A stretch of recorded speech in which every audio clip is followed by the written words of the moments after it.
선한 사람 TV를 애청하고 계시는 국내에 계시는 성도 여러분, 스승의 날을 며칠 앞두고 오늘 이 시간 1시간 말씀을 드리겠습니다. 진정한 스승은 아비 같은 스승이라고 성경은 가르치고 있습니다. 고린도전서 4장 15절에 그리스도 안에서 일만 스승은 있을 때 아버지는 많지 아니하니 그리스도 예수 안에서 내가 복음으로서 너희를 낳았습니다. 여기 일만 스승은 헬라말로 미리오이 파이다고고스 10,000 가이던스 우유적인 속성을 가진 자들을 말하는데, 즉 교사 자격증을 소유하는데 하자가 없는 자를 말합니다. 아버지 같은 교사는 드물다. 이 아버지는 헬라말로 파테르, father, 본질적인 속성을 가진 자로서 비록 우유적인 속성을 가지지 못했지만 성경적으로 중생한 자들을 말합니다. 참으로 바람직한 것은 두 가지 속성을 다 갖추면 비교할 바가 없지만 우유적인 속성은 가지지 못했어도 본질적인 속성을 가진 자가 교사가 되어야 성령의 역사가 함께하여 사람들을 감동시켜 올바른 인물로 키울 수가 있습니다. 그럼에도 불구하고 기독교계 안에 이런 스승을 찾아보기가 힘든 것이 사실입니다. 본질적인 속성을 가지지 못한 스승 중에도 본질적인 스승을 능가하는 모범적인 스승들이 있습니다. 긴 신뢰를 들어보겠습니다. 저는 60 중반의 할머니로서 모 대학교의 의대 교수인데 내년이면 정년이 되어 퇴직을 하게 됩니다.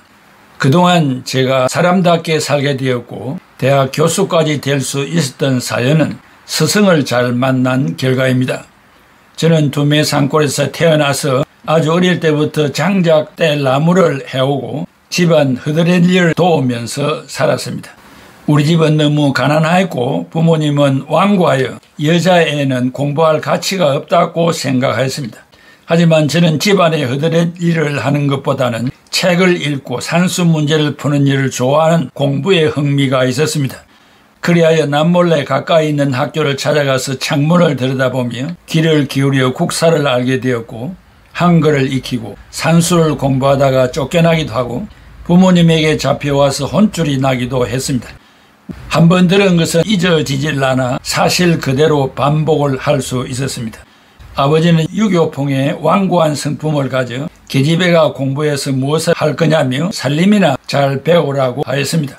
그러한 나의 삶에 변화가 오기 시작한 것은 학교에 제자들을 사랑하는 젊은 여선생님이 부임한 때부터였습니다.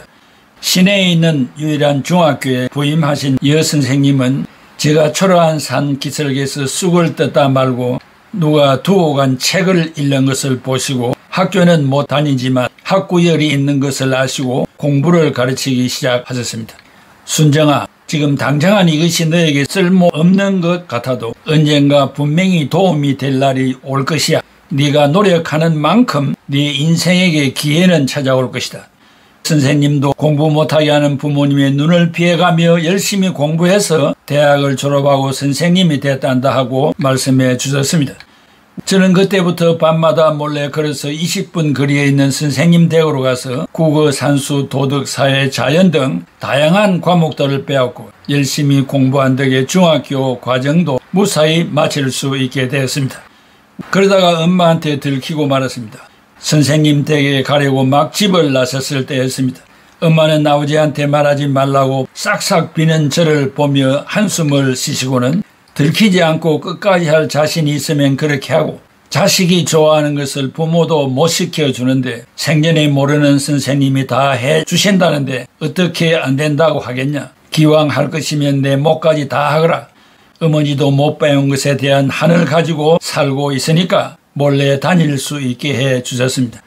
그렇게 몇 년간 공부가 계속되면서 저는 검정고시에 합격했고 대학에 가고 싶다는 꿈을 꾸게 되었습니다.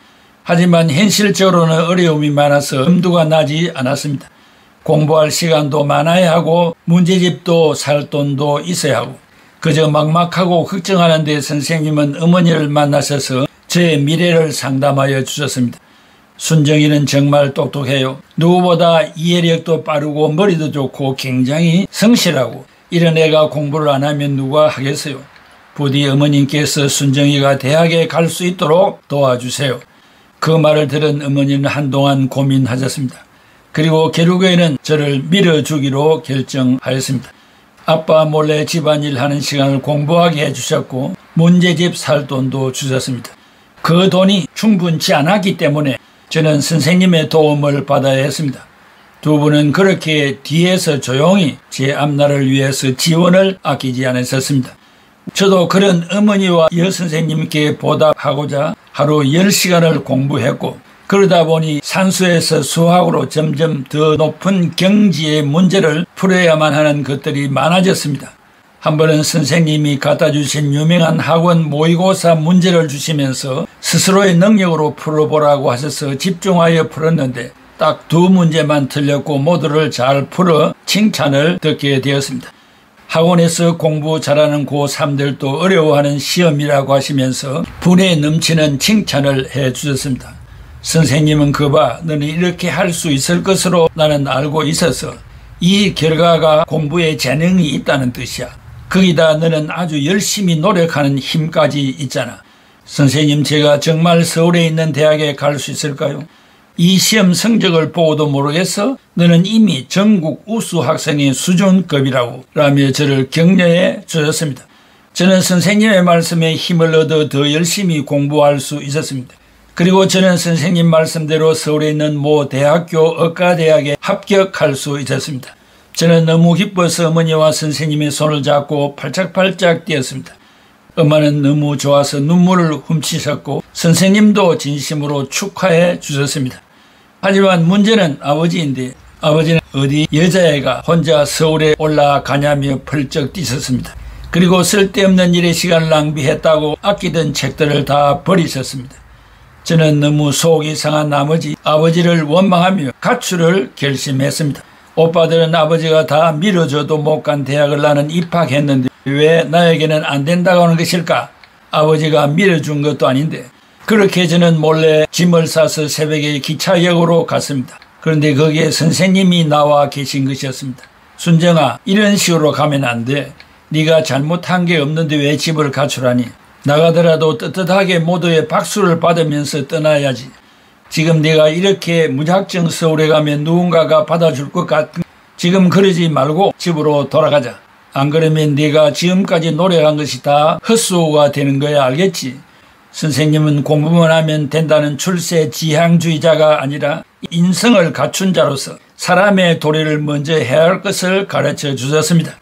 저는 결국 선생님의 간절한 충고를 받아들여 선생님과 함께 집으로 돌아오게 되었습니다. 집에서는 제가 가출하려고 했던 것을 아무도 모르고 있었습니다. 선생님은 자신의 경험을 되살려 대학교 입학금과 등록금을 마련해 오셨습니다. 그리고 아버지께 말씀하셨습니다. 이것은 제가 순정이한테 주는 대학 합격 선물입니다. 서울의 인류고등학교에서 1등만 하는 학생들도 들어갈 수 없는 의대에 합격했지 않습니까? 이만한 선물은 받을 자격이 있다고 생각합니다. 순정이가 서울에서 대학을 다닐 수 있게 해주세요. 분명히 부모님께 효도하는 딸이 될 것입니다. 몇 번이고 되풀이하는 선생님의 간곡한 설득에 결국 아버지는 저를 서울로 보내기로 허락해 주셨습니다. 저는 선생님께 이 은혜를 다 어떻게 갚아요? 정말 감사합니다 선생님 하며 펑펑 울자 선생님은 네가 열심히 하면 되는 거야. 그리고 훌륭한 의사가 돼서 갚으면 돼 라며 제 어깨를 토닥여 주셨습니다. 저는 그러겠다고 굳게 약속했고 대학에 가서 정말 열심히 공부했습니다. 1학년 때 다들 끼리끼리 모이는 미팅도 하지 않았고 다른 애들과 몰려다니며 놀지도 않고 공부만 했고 숙제가 끝나면 학생 과외를 열심히 하여 학비를 조달하였습니다. 그렇게 한 학기를 우수한 성적으로 마치고 방학 때 집으로 내려갔습니다. 선생님께 드릴 선물을 구입하여 시내 중학교로 갔더니 선생님이 사임하셨다는 이야기를 들었습니다. 어떻게 된 일인지 영문을 묻자 결핵에 걸려서 수업 시간에 피를 토했고 그 이후로 학교를 그만두고 요양을 떠났다고 말씀해 주셨습니다. 선생님은 누군가가 찾아오면 전해달라고 제 앞으로 편지를 남겨 놓으셨습니다. 편지를 서울로 보내지 않은 것은 제 공부를 방해하기 싫어서였다고 적혀 있었습니다. 순정아 너는 언젠가 꼭 훌륭한 의사가 될 거야. 선생님은 그렇게 믿어. 그러니 건강 유의하면서 공부해야 한다. 건강이라면 아무 소용없어. 저는 선생님이 어디로 가셨는지 학교 선생님마다 붙잡고 물어보았습니다. 그러나 선생님이 어디로 요양을 가셨는지 아는 선생님은 없었습니다. 아무에게도 말을 안 하고 떠나셨다는 것이었습니다. 요즘 같으면 인터넷으로 어떻게든 찾을 수 있었을 것입니다. 하지만 당시에는 그럴 수가 없었습니다. 저는 선생님을 찾으려고 알만한 사람들을 찾아다녀봤지만 결국 찾지 못했고 방학이 끝나 서울 학교로 돌아가야 했습니다. 저는 자취방에 들어와 책상 앞에 앉아 결심했습니다. 그래, 선생님을 다시 만났을 때 자랑스러운 제자가 될 수 있게 열심히 공부하자. 공부도 열심히 하고 돈도 열심히 벌자. 그게 선생님께 보답하는 길이야. 저는 그때 이후로 정말 더 이를 악물고 공부했습니다. 잠 한숨 자고 며칠씩 공부하다가 병원에 입원도 해봤고 너무 책상 앞에 앉아있어서 엉덩이가 온통 짓무른 적도 있었습니다. 밥 먹는 시간도 아까워서 일주일치 주먹밥을 만들어 놓고 냉동실에 넣어 놨다가 하나씩 꺼내 녹여서 먹었습니다. 반찬은 시골에서 보내준 김치 한 가지였습니다. 어려운 의학 용어들을 다양한 연상법을 이용해 달달 외우고 또 외웠습니다. 화장실 거울 옆에도 외워야 할 단어들을 잔뜩 써놓고 치아를 닦으면서도 외우고 또 외웠습니다. 그렇게 열심히 한 덕택에 저는 인턴 후 봤던 시험도 레지던트 4년 후 봤던 내과 전문의 시험도 모두 한 번에 합격하게 되었습니다. 시험에 합격할 때마다 선생님을 떠올리고 마음속으로 감사하다고 인사를 했습니다. 그리고 좋은 기회가 있어서 미국으로 연수도 다녀오게 되었습니다. 그 이후 저는 대학병원에서 계속 일을 하다가 순환기 내과 교수가 되었습니다. 그날은 정말 선생님이 많이 보고 싶었습니다. 속으로 살아 계시면 언젠가 또 만날 수 있게 해달라고 기원하는 날도 많았습니다. 그러고 보면 선생님은 늘 제 마음 한쪽에 계셨습니다. 저는 선생님을 잊은 적이 없었고 선생님을 대한다고 생각하고 환자를 진료했었습니다. 그리고 또 새로운 의학 논문들을 읽고 연구 자료도 수없이 검토했습니다. 그랬더니 어느새 환자들이 제일 신뢰하는 의사로 저를 꼽게 되었고 저는 그런 말을 들을 때마다 속으로 이게 다 선생님 덕분이에요 라고 말씀드렸습니다. 그 사이 저는 결혼해서 딸을 하나 두었습니다. 딸을 낳은 날에는 돌아가신 부모님 생각도 많이 났지만 선생님이 만약 보셨다면 참 기뻐하셨겠지. 그런 생각을 했습니다. 선생님을 떠올리며 딸 이름을 선생님과 같은 선희라고 지었습니다. 선생님처럼 마음 넓고 예쁜 사람이 되길 바래서였습니다. 그리고 어느새 그 딸이 다 커서 결혼할 나이가 되었습니다. 딸도 저처럼 의사가 되고 싶다며 의대에 가서 인턴을 하고 있었습니다. 엄마, 나 만나는 사람이 있는데 엄마도 한번 같이 봤으면 좋겠어요. 그래? 결혼까지 생각하는 사람이야? 응, 내가 지금까지 엄마한테 내 남친 소개한 적 없잖아. 이 오빠는 진짜 내 인연인 것 같아. 딸은 부끄러운 듯 쑥스러운 표정으로 말하였습니다. 저는 그렇게까지 내키지는 않았습니다. 딸 얘기를 들어보니 마음은 착하고 긍정적인 사람 같은데 크게 욕심도 없고 가진 것에만 만족하며 그날 벌어서 그날 쓰고 사는 사람 같았습니다. 저는 제 사이는 좀 더 야망이 높고 미래를 위해 투자하는 인물이길 바랬는데 완전 정반대인 타입인 것 같아서 만나기도 전에 씁쓸했습니다. 하지만 딸은 그걸 참 좋게 본 것 같았습니다. 딸이 그렇게 좋아하는데 제가 보지도 않고 싫다고 할 수 없어서 저는 일단 그 청년을 만나보겠다고 약속했습니다. 사위는 고등학교 교사였고 아주 선한 인상을 하고 있었습니다. 교사 사위라니 부족함 없다고들 하시겠지만 전 욕심이 많았던 것 같습니다. 그래, 평생 고등학교에서 아이들만 가르칠 생각인가? 대학원에 가서 박사를 하고 유학을 갈 계획은 없고? 라고 하자 사위될 사람은 네, 저는 많은 가능성을 갖고 있는 아이들에게 뭐든 마음 먹으면 할 수 있다고 가르치는 사람으로 남고 싶습니다. 제가 이런 데에는 저희 큰어머니 영향이 큽니다. 아프셔서 2번 교직을 쉬셨지만 큰어머니가 용기를 줘서 어려운 환경에서도 공부를 해서 자기 인생을 개척한 사람들이 많거든요. 그런 분들이 큰어머니한테 인사로 올 때면 큰어머니가 자랑스럽고 저도 그렇게 되고 싶다는 생각을 많이 했습니다. 생각이 굉장히 바른 청년 같았습니다. 정말 요즘 보기 드문 사람인 것 같네. 하지만 그러기에는 현실이 만만치만은 않을 텐데 자네가 그러는 걸 부모님은 어떻게 생각하시나? 라고 물었고 사회될 사람은 부모님도 처음에는 제가 외국 유학도 다녀오고 더 좋은 직장 갖기를 바라셨지만 요즘처럼 교사 되기 힘든 때에 당당히 고등학교 교사로 일하는 것도 감사하다고 하셨어요. 제 생각도 많이 지지해 주셨고요. 라며 쑥스럽다는 듯 웃었습니다. 엄마, 왜 자꾸 그런 질문만 해? 꼭 오빠가 교사인 게 마음에 안 드는 것처럼. 나는 오빠 같은 사람이 더 많았으면 좋겠는데 오빠가 하는 것을 보면 정말 존경스럽다고, 그리고 학생들한테 인기가 얼마나 많은데 교사가 천직이야 타고났다니까 라며 딸이 옆에서 지원 공세를 펼쳤습니다. 그렇게 좋은 뜻을 가졌다니 할 말은 없었습니다. 남편은 큰 불만은 없었습니다. 문제는 저였습니다. 제 딸은 더 근사한 직업을 가진 사람에게 보내고 싶었던 것입니다. 하지만 저런 마음씨를 가진 사람이라면 내 딸을 믿고 맡길 수 있겠다는 생각도 들었습니다. 그래서 저는 정말 그 청년의 마음가짐 하나만 보고 딸의 결혼을 허락하게 되었습니다. 그리고 결혼식 준비는 원만하게 진행되어 양가 부모의 상견례 날이 되었습니다. 저는 약속 장소인 한정식 식당에 조금 일찍 도착했습니다. 환자 진료가 생각보다 일찍 끝난 것도 있었지만 중요한 자리인 만큼 먼저 가서 마음의 준비를 하고 싶은 것도 있었습니다. 제가 식당에 들어서자 직원은 저에게 잠시 기다리라고 했습니다. 그렇게 직원을 기다리면서 서 있는데 카운터에서 감사합니다 하는 고상한 목소리가 들렸습니다. 아무리 생각해도 익숙한 목소리여서 카운터 쪽을 들여다보게 되었습니다.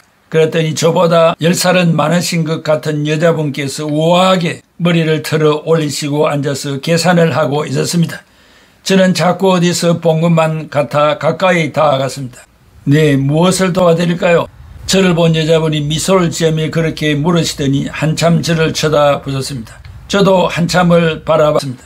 그 목소리의 억양, 부드럽고 우아한 느낌이 예전에 제가 알던 유선희 선생님과 너무도 닮았었습니다.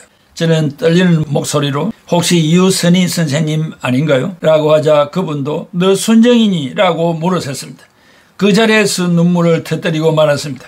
상견례라고 특별히 신경 써서 했던 화장이 다 무너지는데도 아랑곳 없이 선생님, 제가 얼마나 선생님을 찾았는데 어떻게 이런 데서 만나요? 선생님 정말 보고 싶었어요. 너무 그리웠어요. 한시도 잊지 않았어요. 저는 통곡을 하며 그 자리에 주저앉았습니다. 선생님도 눈물을 훔치시며 제 손을 잡으셨습니다. 순정아, 너 정말 순정이 맞구나. 살아있으니 이렇게 만나는구나. 나도 늘 잊어본 적이 한 번도 없어. 내가 아파서 어쩔 수 없이 학교를 떠나야 했을 때 정말 마음이 아팠단다. 그래도 네가 정말 잘 산 것 같아서 기쁘구나. 저는 언제고 살아있을 때 선생님을 다시 뵙게 해달라고 매일 속으로 빌고 또 빌었어요. 그래서 오늘 이렇게 만났나 봐요. 선생님도 눈시울이 붉어져서 저를 끌어안으셨습니다. 그리고 여긴 어떻게 왔냐고 물으셨습니다. 저는 상견례 얘기를 했습니다. 선생님은 예약자 이름을 보더니 놀라시며 네가 선희 엄마였니? 라고 하셨습니다. 저는 너무 놀라서 제 딸을 아시냐고 했고 선생님은 바로 제 사이의 큰 어머니라고 하시는 것이었습니다. 나는 벌써 네 딸을 봤지. 정우가 꼭 소개시켜주고 싶은 사람이 있다고 해서 몇 번이나 봤는걸. 너무 예쁘고 총명하고 이상하게 정이 가더라니. 네 딸이어서 그랬나 보다 라며 놀라셨습니다. 저는 온몸에 전율이 흘렀습니다. 사이가 닮고 싶었던 사람이 선생님이라니. 저는 사돈분들과 사위와 딸을 만나 선생님과의 인연을 이야기했고 무엇보다 딸 이름을 선생님 이름을 따서 붙였다니 사위는 흠칫하였습니다. 처음에 제 딸한테 눈이 간 것이 큰어머니 이름하고 같아서였답니다. 어떻게 이런 인연이 있을 수 있는지 하늘은 계속 우리를 잊지 않고 지켜보시고 있다가 이렇게 엮어서 저와 선생님을 만나게 해준 것 같았습니다. 그날 상견례가 끝나고 저와 선생님은 오랫도록 이야기를 나누게 되었습니다. 선생님은 처음 요양을 마치시고 다시 교사를 하시며 결혼도 하셨다고 했습니다. 그러나 몸이 너무 쇠약해져서 아이를 낳을 수 없었다고 했습니다. 학교 일도 너무 무리를 해서 몸이 다시 나빠졌는데 그때도 폐가 문제가 됐다고 하셨습니다. 결국 교사를 그만두셨고 집에서 지내시다가 가끔씩 남편이 경영하는 이 한정식 식당에 나와서 카운터를 봐주고 있다고 했습니다. 마침 제가 간 날이 시 조카 상견례에서 제 딸도 보고 저희 부부도 볼 겸 나오셨다는 것이었습니다. 선생님은 제가 순환기 내과 교사라고 하자 꼭 해낼 줄 알았다고 자기 일처럼 기뻐하셨습니다. 저는 선생님 손을 꼭 잡고 그래서 이제 몸은 좀 괜찮아지셨어요? 많이 마르신 것 같은데 불편하신 데 없으시고요? 라고 물었더니 다시 몸이 안 좋아진 것 같아서 병원에 예약을 했는데 그 의사가 워낙 그 계통의 유명한 교수라 그런지 2달도 넘게 기다려야 된다고 했습니다. 저는 그 말을 듣고 돌아와서 호흡기 쪽에 내로라는 교수들에게 전화를 싹 돌렸습니다. 그리고 대학병원 내에 인맥을 총동원해서 선생님이 VIP 병실에 입원할 수 있게 했습니다. 난 일반 병실도 괜찮은데 이런 데는 어색해. 선생님, 이거 제가 은혜 갚는 것이라고 했잖아요. 제가 선생님에게 보답할 수 있게 해주세요. 선생님은 웃으시면서 알겠다고 하셨습니다. 검사 결과 선생님의 폐에서 종양이 발견되었고 암의 소견이 나왔습니다. 선생님은 몸이 많이 약하셔서 수술에 대한 부담이 있었는데 워낙 초기였고 표적 항암 약물 치료가 가능할 것으로 보며 바로 제가 주치의가 되어서 치료에 들어갔습니다. 선생님은 웃으면서 내가 순정이 덕분에 살게 됐구나 고맙다 라며 계속 제게 고개를 숙이셨습니다. 저는 그러지 마시라면서 꼭 건강하게 만들어 드리겠다고 약속했습니다. 선생님의 항암 치료가 시작되고 아이들의 결혼식 날짜도 잡혔습니다. 저는 해외 최신 논문들을 전부 찾아보고 미국 유명한 대학병원에서 임상 진행 중인 효과 좋은 신약이 있는지 계속 알아보며 바쁜 날들을 보냈습니다. 제가 있는 대학에서 연구 중인 치료제도 알아보았습니다. 어떻게 쓰든지 암의 전이도 막아내고 완전히 뿌리 뽑고 싶었습니다. 선생님은 그런 저를 보며 이런 좋은 의사를 만날 줄 몰랐다고 좋아하셨습니다. 저도 너무 기뻤습니다. 제가 공부한 것으로 선생님을 도울 수 있게 되어서 힘들게 공부했던 날들에 대한 후회가 정말 눈꼽만큼도 없었습니다. 부모님만큼이나 제 인생에 큰 영향을 주신 선생님을 치료해 드릴 수 있으니까요. 그리고 시간이 흘러 아이들 결혼식 날이 되었습니다. 선생님도 그동안에 치료로 많이 좋아지셔서 곱게 한복을 입고 결혼식장에 오셨습니다. 사위는 저를 보더니 한박 웃음을 지으며 90도로 인사를 하셨습니다. 저는 가까이 가서 사위 손을 잡았습니다. 내가 자네를 잘못 알아보고 이런저런 신뢰를 많이 했지. 미안하네. 내가 어느새 올챙이 때를 잊어버리고 나 혼자 잘된 것처럼 살고 있었나 보네. 자네가 그토록 닮고 싶어하는 큰어머님 유선희 선생님이 오늘의 나를 만들어 주셨는데 자네는 더 훌륭한 제자를 많이 만들게. 아닙니다, 장모님. 저는 습섭하게 느낀 적 한 번도 없어요. 그리고 선희가 좀 훌륭해서 아까우신 게 당연하겠죠. 저한테 정말 넘치는 사람입니다. 그거 잊지 않고 늘 존중한 마음으로 살겠습니다. 저와 선희의 결혼을 허락해 주셔서 감사합니다라는데 제 눈시울이 뜨거워지더군요. 결혼식이 진행되고 딸과 사위가 우리 부부와 사돈 부부에게 차례대로 인사를 했습니다. 저는 그 자리에 일어나서 선생님 앞에 큰절을 올렸습니다. 선생님, 시골에서 나물이나 캐고 땔감이나 주워오던 저를 오직 책을 좋아한다는 이유로 공부시켜 주시고 문제집도 사주시고 대학교 첫 등록금까지 마련해 주셨습니다. 그런 선생님이 제 사돈 큰 어른이 되어 주셔서 정말 너무 영광입니다. 제 딸도 사위도 잘 부탁드립니다, 선생님.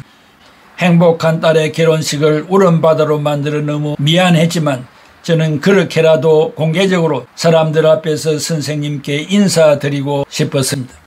선생님은 건강을 회복하셨고 지금은 정기적으로 검진을 받으러 오십니다. 이제 제가 은퇴하고 나면 같이 여행이나 다니자고 하시네요. 저도 그럴 날만을 기다리고 있습니다. 이제라도 선생님의 은혜에 보답하며 살고 싶습니다. 참으로 멋진 스승과 제자의 만남이었고 사돈으로 인연이 연결되는 기적적인 인과관계로 맺어진 것입니다. 스승이 헌신적으로 제자를 키우면 그 보답을 받게 되고 제자는 더할 나위 없는 사랑을 받아 백분 인격 함양을 받아 그 스승, 그 제자가 될 것입니다.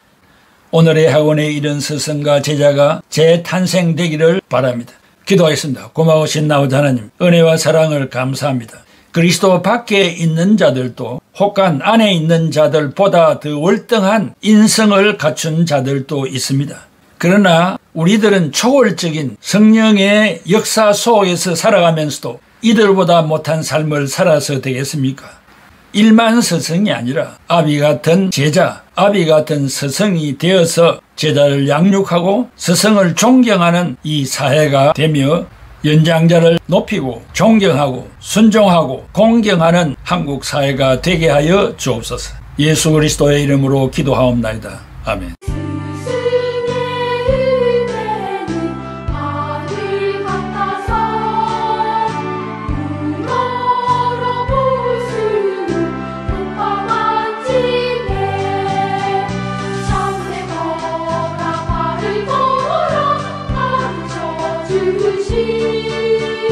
스승의 마음에 어버이시다.